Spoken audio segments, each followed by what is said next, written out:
started. We will start by introducing ourselves. My name is Nickerson. I am the Learning Initiatives and Open Educational Resources Librarian. I'm on the teaching research team here in the library, so I do reference and instruction. And I also work with faculty who are interested in using zero-cost course materials. My name is Dr. Elodie Jones. I'm in the College of Ed, specifically the Department of Advanced Education Programs. I also teach in teacher education. I wrote a grant for redesigning one of my courses to be OER kind of compliant, and I wrote a lot of the materials myself and then used outside resources to support it. And then I've been basically not using textbooks since early 2000s when I was at KU. And so I'm a huge advocate of reducing costs for students in any way that we can. I'm Kayelani Kirschbaum. I'm the Student Government Association Vice President. I have worked, I sit on the OER committee that is on campus, and then I've just worked a really great deal with that committee in order to help with the writing of a grant proposal and just trying to initiate some student initiatives to try and get more OERs on campus and get a little bit of a narrative of why students want OERs and how it's beneficial to students, and then I'm communicating that with faculty and staff. I'm DeMers. I'm a sophomore, political science major, and I'm chair of the task force for open educational resources that SGA formed in January. And we're just looking at obviously the issue of OER and how that's been, or the issue of textbook prices rising and how that's affected all of our students virtually online and I guess on campus. So just a brief overview in case anyone is confused. Librarians like jargon, so when we say OER, it's short for Open Educational Resource, and what we mean by that is course materials like textbooks that are free but also openly licensed, and that open license allows you to make and distribute copies, which is something that's normally not allowed under copyright law. And a lot of open licenses will also allow you to edit content so you can customize it for your students. Then alongside that, we have zero-cost resources, which are not open in the sense that they have open licenses, but they are free to students, whether because they're just free on the internet, or because they're out of copyright, or because we pay for them through the library and students have access to them for free.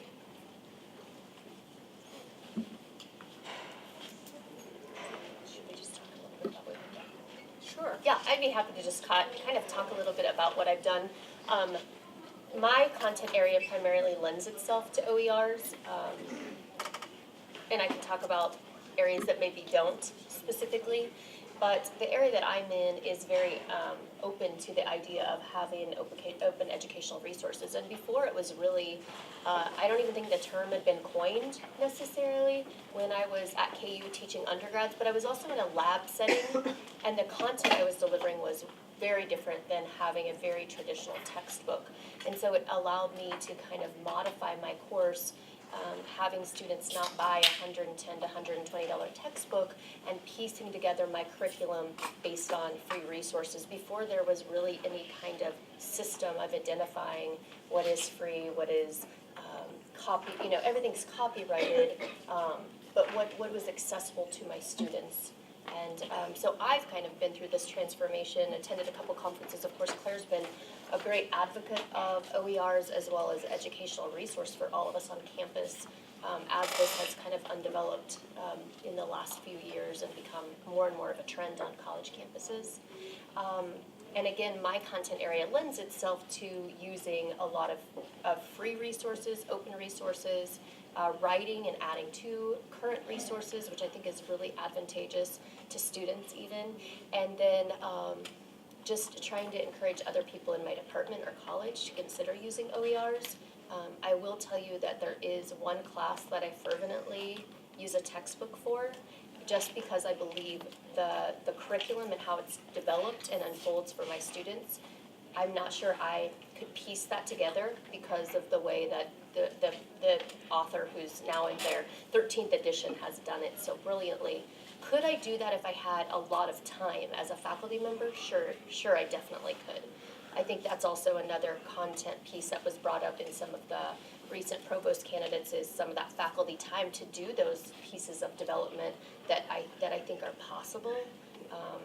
especially if you're a content specialist and you really know who to look at as far as authors and how to kind of develop that content with your own faculties as well as the research that's out there as well. So I'm a huge advocate.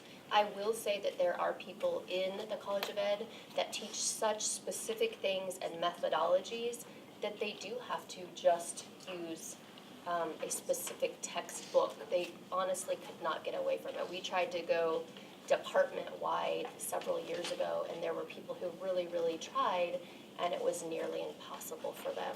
Again, is that something that could be resolved through research and support? Certainly, I'm not sure I am qualified to say that because I'm not a content expert in those areas, but I'm an advocate, and I'll be open for questions later.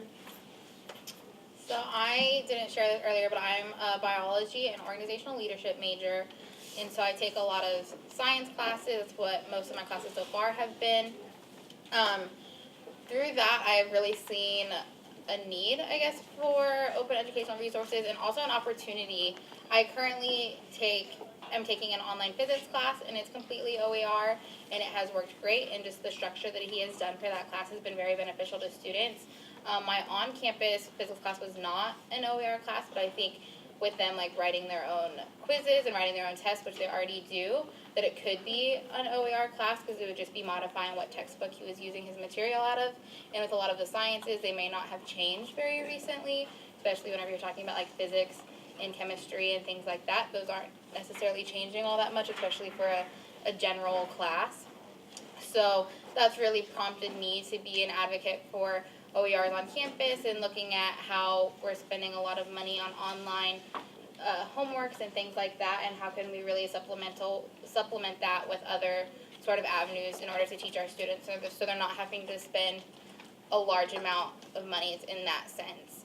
Other things that I think as like a student's perspective is that we have a lot of instances on campus where students may buy books early and then those books aren't getting utilized in the classroom, whether it's miscommunication between the professor and the students of what they should be using, or whether it's just really other content is in the slides, so they're not needing to use the textbook that also goes along with those slides. And so just having a better conversation with faculty and professors on what do the students actually need in order to be successful, and maybe it's changing that wording in the program to be a required versus recommended textbook of what they need to buy whenever they're purchasing. A lot of our students on campus actually buy their textbooks early, which is great. But then if they find out that they don't need the textbook, there is a lot of hindrance between returning, especially if you're renting and things like that. So that even though the first day of class you told them that they didn't need the textbook, if it was required on that system, they might have already bought it and can't return it. So that's also something that we've seen a lot. Another thing to kind of add, just being on the OER committee, one of our really like big pushes, I guess, would be more for Gen Ed courses to be our first focus of what could be OERs. We're definitely open to any course that wants to become OER, but we think we could get a lot more buy-in for the general education courses, as those are taught just more regularly, and having our Gen Ed being revamped, that it might just be an opportunity to really look at those classes and how we can make those a lower cost for students. So with the task force that we started in January, first of all, we wanted to make sure it was an issue here at Fort Hays. We've heard there's issues everywhere, but just making sure that it is an issue at Fort Hays. So we created the task force. We came together, decided on some questions. We sent out a survey. We also had all the other Kansas Board of Regents schools send out the same survey to get a compiled data set. And we analyzed that, and we did decide that it is an issue. We saw that we had 700 people take the survey, and over 60% spend $200 or more per semester on textbooks, which, that kind of hurts people's pocketbook a little bit. And then with that, we used that information. We created a resolution, SGA, to say that we're in support of open educational resources. And then mainly now we've created a professor award to send out to nominate somebody that you've seen, a professor that's utilized some OERs in the classroom. There could be some money involved with that. But for next year, what the main focus I think is going to be is just education, because I just think some of our professors don't know that these exist. that these are basically the same kind of textbooks in a way. This one's free, this one costs. They just don't know that, or they believe that it's not accredited in some sort of way. And so just making sure we're educating people in that way. My personal stories behind this, I just struggled through my gen eds with textbook costs. It seems like I'm spending more through my gen eds on textbooks that we don't use, that we don't open. And yeah, like Kayelani's saying, I was getting penalized for being that student that has my books ready in June. Like I'm one of those people that wants to get it done, get it ready for the first day of school.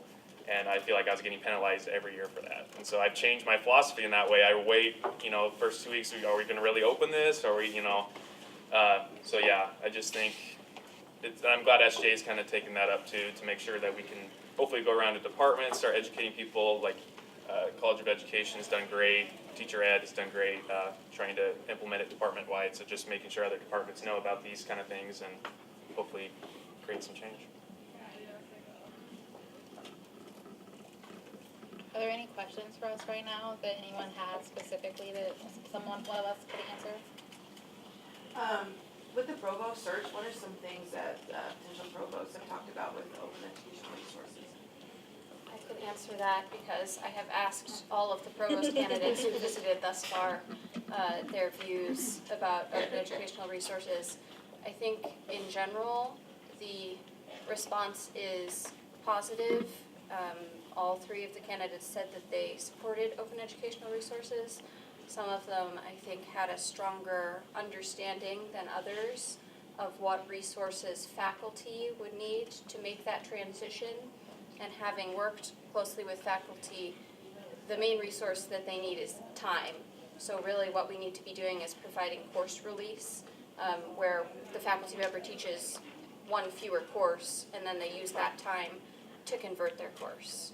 That's what I would really like to be providing support for. Yeah, and sitting on the provost search committee and the student forum, we asked every single time as well, and I would just echo what she said. I think going forward, the provost, since we've had an interim for so long, that the provost is going to be a huge proponent to getting on our side, I guess, if there's sides, but getting into the cause of the OERs and just really getting their support in order to continue pushing this forward. I would just make a comment. I think what you were saying, or I heard you say, was that it really needs to be a larger conversation. And I was one of those students who bought the book who really, it was more of a reference. I could have shared it with 3 people, and then the slides or the lecture, or whatever the delivery method was more the content. So I think it comes back to more of those, having those conversations with our faculty, and how are you going to utilize the textbook? Is it something that could be a shared cost? Having something that is recommended. I certainly, even though I use OERs, I always have the option for students to buy a traditional textbook. And so that was a question I was going to have for students who have been in OER classes. I have had students talk about a lot of the digital fatigue that they experience when I have offered it. And then if it's something they print, then they're having printing costs. So I think these are also things to consider as we move forward. What is it like for our learners today to constantly be plugged into a screen when they have an e-text or they have digital materials? And one of the things I had a lot of students say is there's some classes, if it's an option, I do want to buy the textbook, but I'd love to have that option. Just because, the feedback was I'm on this all day, and then I go to work and I'm on a screen all day, and then it's 10 o'clock at night and I need to read and it's on a screen again. And as we know, people take in knowledge differently from paper to digital screen. And so those are concerns I have with regard to learning styles, learning disabilities, accessibility. All those are things to consider as we move forward to really digital delivery of materials.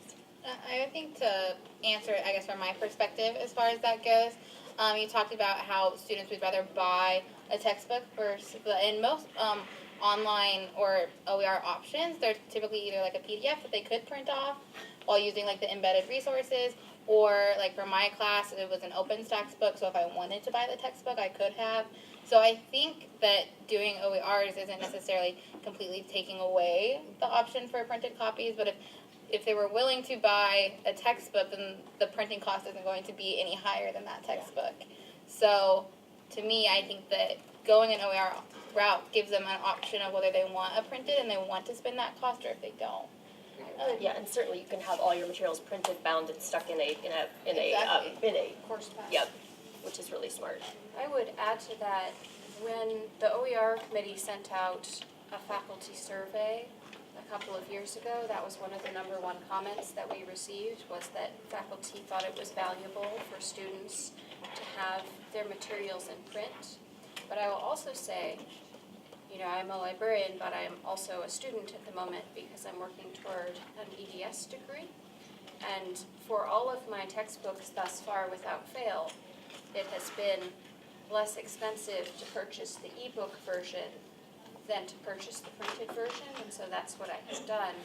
And I know that if my textbooks were open textbooks, it would be legal to print copies of them, whereas for traditionally copyrighted textbooks, it's actually not legal to print copies of them. Not that that stops people, but it's something to keep in mind. I had something I was gonna say, but I forgot it. I don't know how well informed our audience is, but can you kind of explain the difference between the open stacks, so things that are out there available as an open source thing from other producers, versus the concept of creating your own OERs and how those two mesh or possibly don't? So, Talk about the resources side anyways. in the world of OER advocates, we talk about adopting versus adapting versus authoring. And so obviously, if you want to use an open textbook, and I will say an open textbook is not the only type of openly licensed resource. There are lots of learning materials like videos, like slide decks that are also openly licensed. But if you are wanting to use a textbook, it is easiest to adopt one that already exists. And there are several, by this time, relatively large repositories of openly licensed textbooks. However, because they may or may not be perfect, it is sometimes valuable to adapt them if the license allows that, because then you can customize them for your students. You can leave out maybe the pieces that are not as relevant to your students, or you can add additional chapters, or you can sort of remix two different textbooks together. And one of the things that we heard from faculty was that an obstacle was their technical skills, in that just because you can adopt something or adapt something according to a license, that doesn't mean that you know how to do it.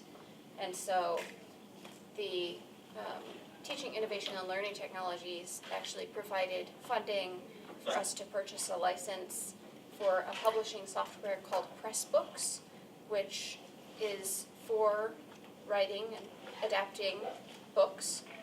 And we will be introducing that to the faculty in the fall at Professional Development Day and providing some training for it so that it will become a little bit easier for faculty who want to do that adapting or that authoring. Yeah, and to talk about how it's kind of worked in my class this semester, I think it's been like my biggest, most successful open educational resource class that I've taken.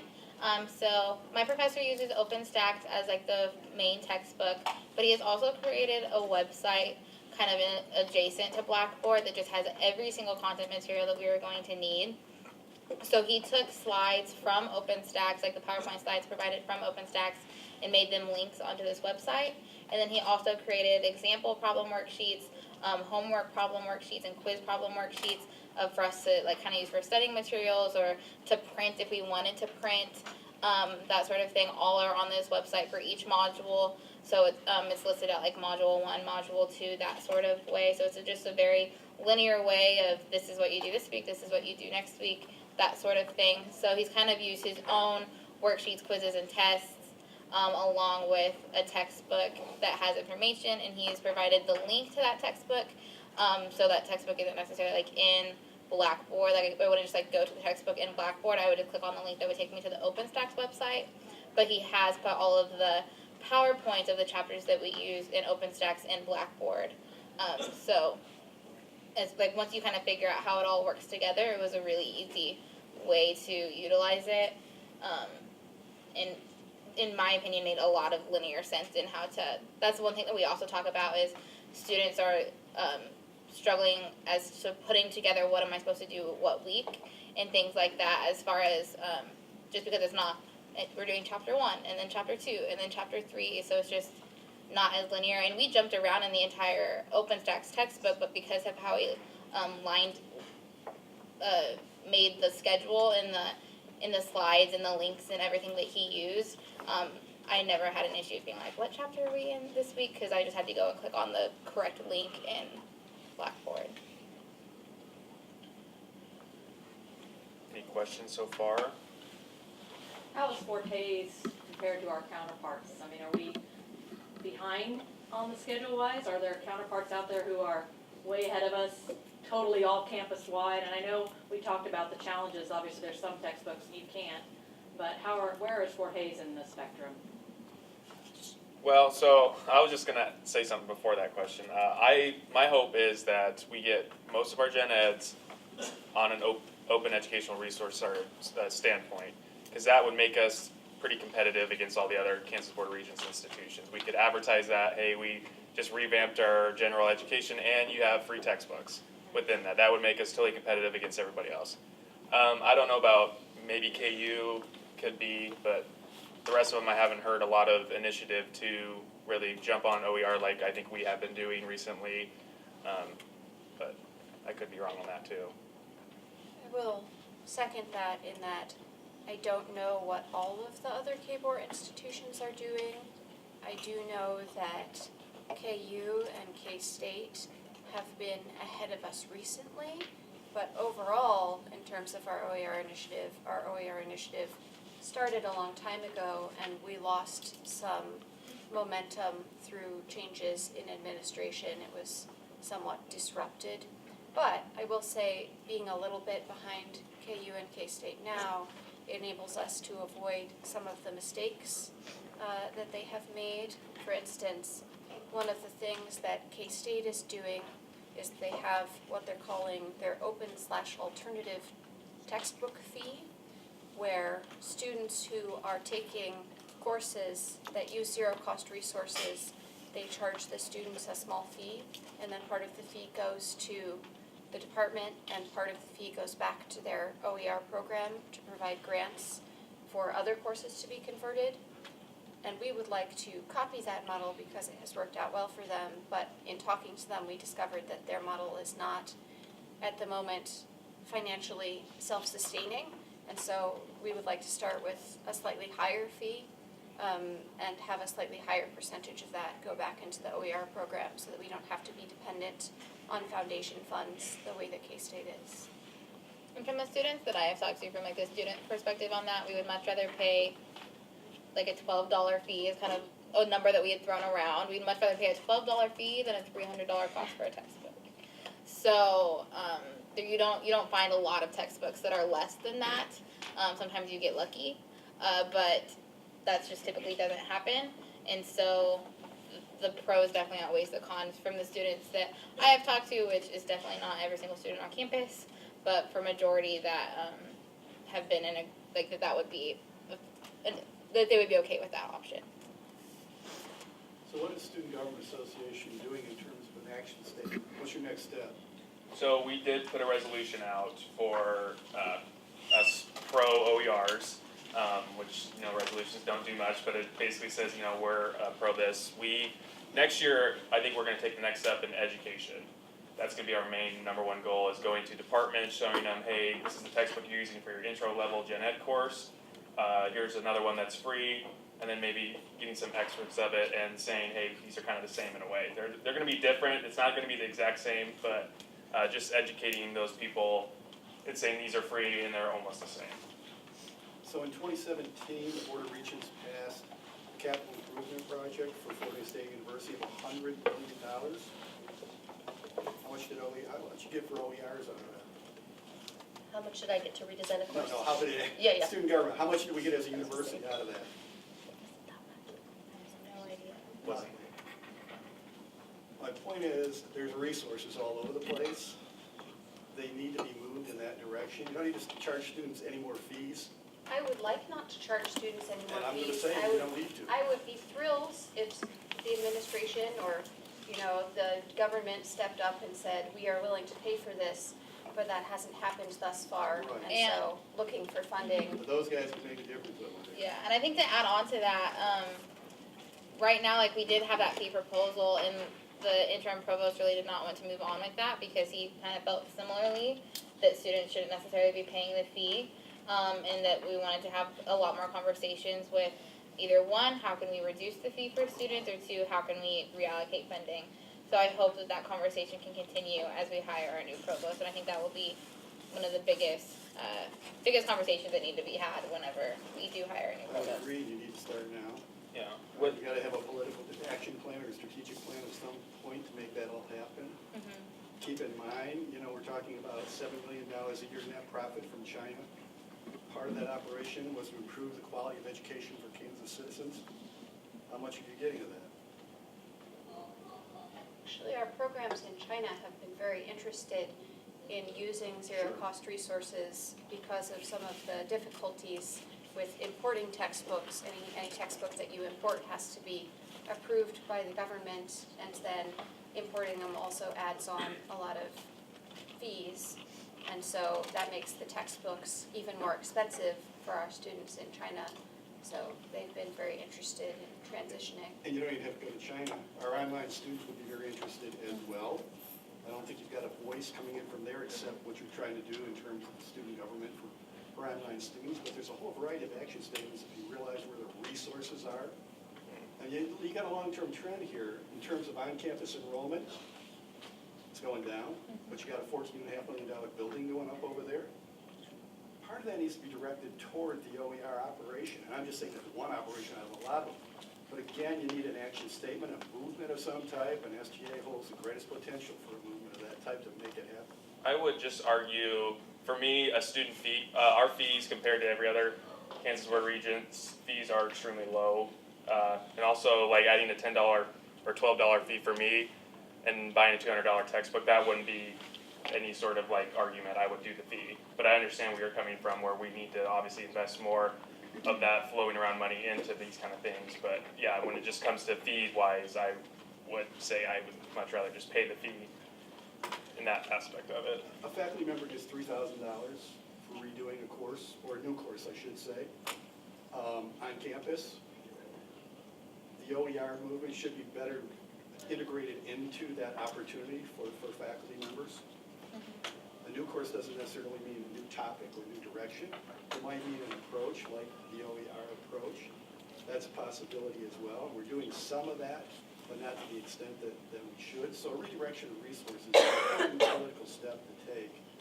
And again, you folks really hold the key to a lot of that. I don't think there's any reason for us to have any fees in general, given the kinds of revenues that we have coming into Forsyth State University. It makes no sense to me whatsoever, but that's another issue for another time. You have a great opportunity. It's a strategic inflection point in several ways. A new general education program. Again, to new provost coming in. Let me ask you this question. When your advisor goes online and looks for an OER course, how does he or she find it? So we have, you're talking not about the course you're talking about students enrolling in Yeah, I'm these talking about courses, Brad or? enrolling for the fall semester, and he comes to me and says, I'd like to, enroll in 5 courses, and if I can get OER courses, I'd sure like to do that. The OER committee has actually been working with the new Workday initiative, and so in theory, when we have the new course enrollment system through Workday, there will be a tag for what in the OER movement we call Z courses, which are courses with zero course material cost, but that's kind of long, so Z courses. Good move. I mean, you could walk over to the registrar's office today, and in the comments column, those are OER courses. I mean, it's as simple as that. If someone has some kind of... The comments are not searchable. Pardon? Comments are not searchable in the way that a tag is searchable. No, but if I come up online and I look for an honors course, I can find an honors course right now. But I can't find an OER course. So I'm just saying to you, you've already got a pathway, you gotta take advantage of it. I mean, what you're talking about, Claire, I agree with 110%. Obviously, if we ever get to Workday, where it's fully functional, and we can make things happening. That's the long-term strategy. March Short- of next year is supposed to be functional. There you go. But you got a step that you can take right now and say, we want them in there. We want to identify OER courses. That's also an incentive for faculty members and departments, whatever, because everybody likes enrolling. But if you're really serious about enrolling students in OER courses, identify them now. And faculty members have another incentive, department chairs have another incentive, deans have another incentive to identify an OER course and make it happen. I mean, the two greatest things, obviously, we've already said. I mean, faculty members' time. I mean, it's really tough to move in that direction. And you're providing great incentives through the OER stuff that you're doing here in the library and elsewhere. But it just has to be done a lot quicker. And the second thing is students have to make a voice heard on a lot. Yeah, I think that the education piece is great, and although we can educate everyone and they can say that's really fantastic, I personally do not have the time or the relief time to go out and redesign a course. And it's not that I don't want to, that I don't find value in it, but it's having that time. It's not even the money. We did just a small survey in our department, and it was never about money for us. It was about having time to go out and just build an OER course, because it is very time consuming if you want to produce quality and you want peer review, which certainly should be happening. And another piece of this are individuals who've used the same textbook and the same author for years and years, and it becomes you need to become, I believe, a change agent and think about how we can start changing people's mindset as far as how they value OERs versus traditional textbooks. I think it is just about having those conversations, and I really do believe that what you are advocating for through SGA is this. I mean, I think your student voices are the most powerful thing that we can hear through this process. Just from SGA standpoint, we want to have a good working relationship with all of our faculty and all the organizations within that. So I just find it hard for us to be abrasive in that way and say we need this to happen now. Like I know we've been dragging our feet on it for a while, but I just wanted to make sure that's noted that we like having good relationships with those. Not saying that wouldn't happen, but just it'd make a lot of things a little iffy in a way, I believe. And I think one thing that SGA has really noticed this year is that we are very heavily connected to the student affairs side, but we kind of have a gap between the academic affairs side. And how can we better fill that gap, and really pretty much anything that happens on campus is both a student affairs and an academic affairs thing, because we're a university. So how can SGA just get a better connection to the academic affairs side? And we have ideas rolling of how we can do that and what we can do moving forward. And I think once we get more of that connection, that will also give SGA a more working relationship, a little bit more leverage in the OER and academic side. Well, you may graduate before it happens. People say, you gotta move. I've been saying it for 6 years. I mean, you really do have to become a little more abrasive and have your voice heard, or it ain't gonna get done. If a new provost coming to the door, it's gonna take 2 to 3 years just to figure out the lay of the land, even if it's Chris Crawford, who's been here before. I mean, so OER is not gonna be at the top of the priority, unless you make it a priority. And again, you're the students that gotta buy the textbooks. You're the students that get in student debt. Don't wait around, make it happen. So with OERs becoming more of a focus on our campus and just in higher ed in general, I'm curious if any of you have insights on what you think the long-term impact will be for publishing companies and faculty who are going out there authoring these textbooks that we're trying to essentially eliminate. Like, how will that landscape change in the years to come?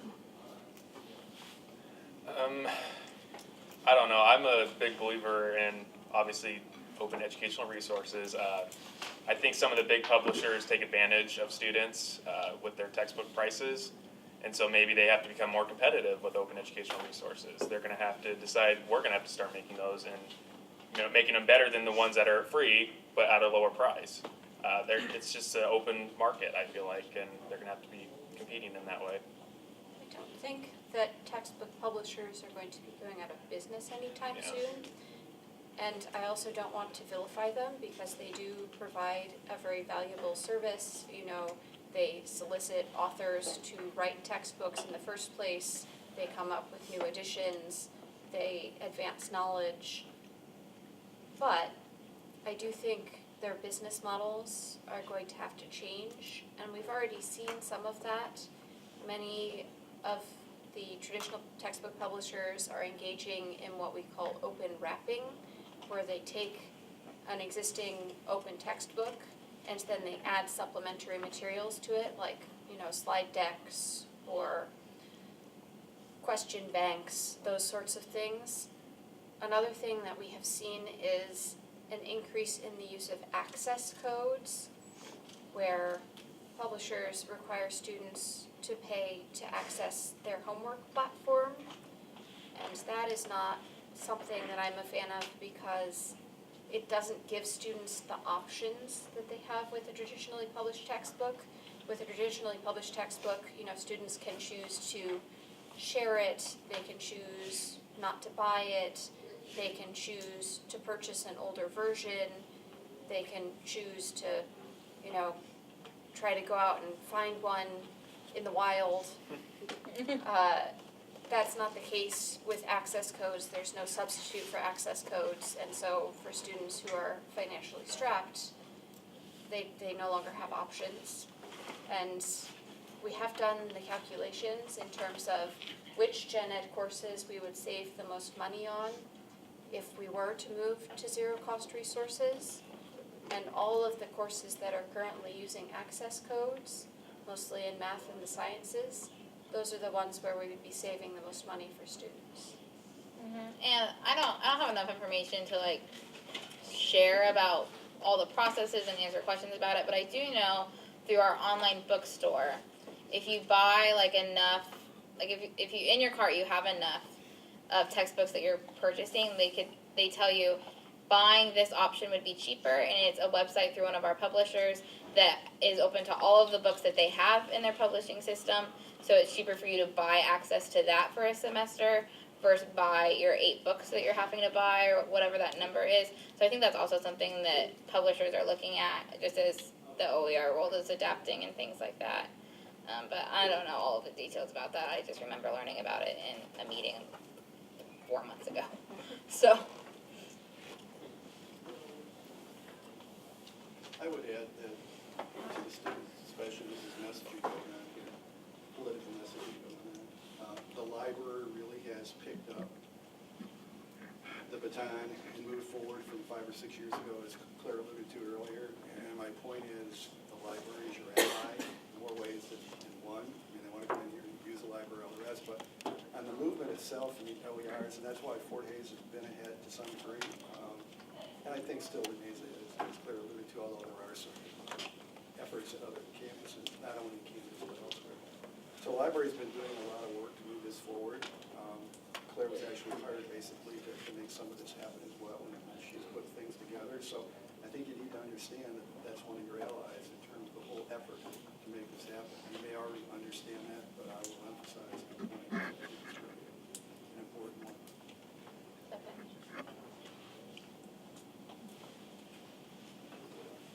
Elodie, I had a quick question, because one of the biggest pushbacks that we've gotten is that some of the faculty members might think that it's going to affect their, the pedagogy and the approach that they take to actually teaching their course. What have you seen as a result of implementing OERs to courses? Has there been a major shift in how you actually have to teach? Or is it something that it really depends upon how far you get into OER? I think it's very individualized, because everyone has such a different teaching style. I primarily teach online now to adult learners, which is a different type of andragogy versus pedagogy, and my role is more of a facilitator versus a teacher, so that primarily does make a difference. But in general, even when I was teaching undergraduate courses and offering OER or selections of materials that were open, my students loved it. It came down to the pocketbook piece. It really did. The one thing I did not think that I was very narrowly sighted on was that because students are, quote, digital learners, that they enjoyed reading everything online. There has to be options for students to choose to print, to get bound copies, to buy the textbook, whatever works best for them as the learner.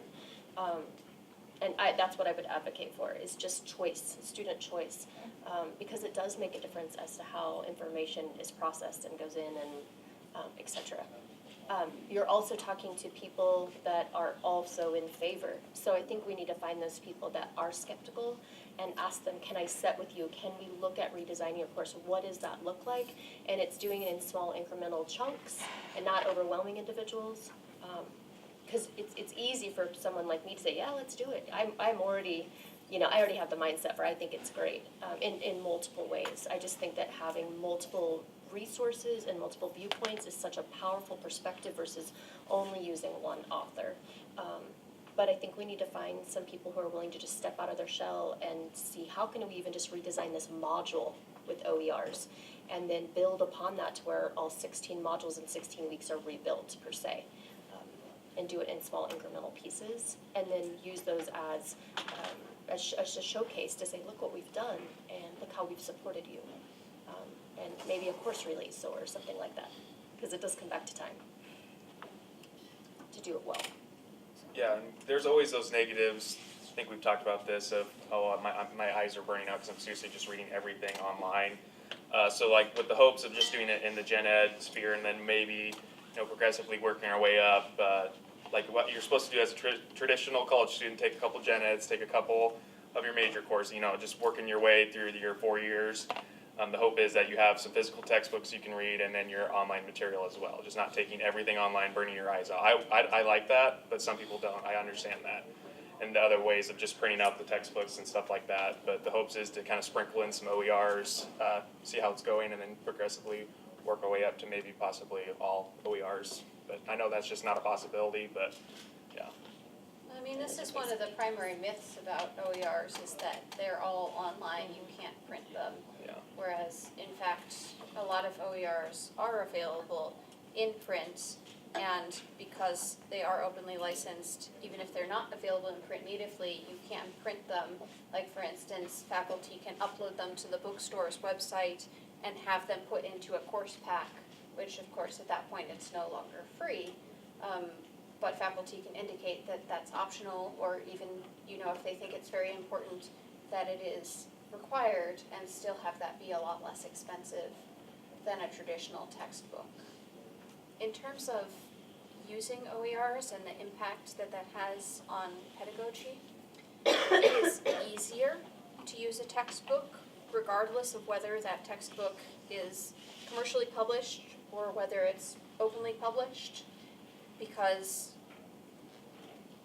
it's all laid out for you, the progression through the material, the things that the students need to know. But I do think that using open resources gives instructors a lot more freedom in terms of how they want to structure their classes, if that's something that's important to them, because they can adapt, because they can mix different resources together to include different viewpoints, because they can do things with open resources that they can't do with commercially published resources, like, for instance, have their students create derivative works based on them. Creating derivative works is also one of the rights protected under copyright. So, for instance, annotating the textbook, that's a popular thing to do in courses that use OERs. Remixing openly licensed videos, using openly licensed images. These are all projects that students can do in courses that use openly licensed materials that they can't do in courses that use commercially published materials. So cost is definitely a strong argument for using zero-cost resources, including OERs, but I don't think it's the only argument.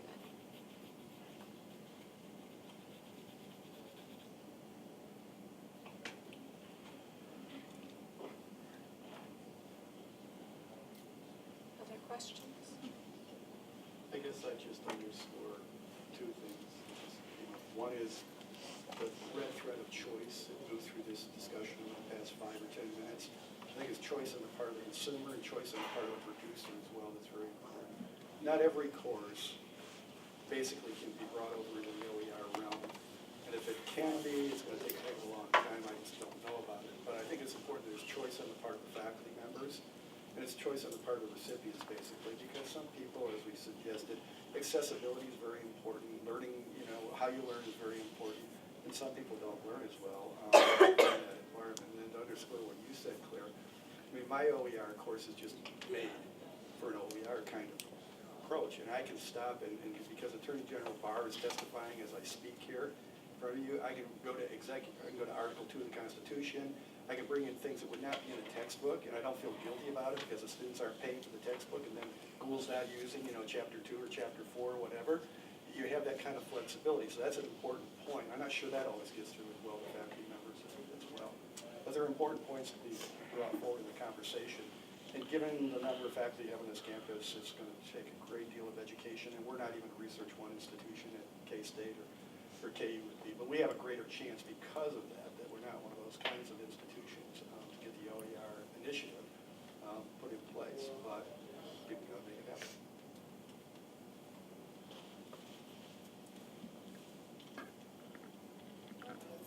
It's 1:15, that seems like a good note to end on if no one else has additional questions.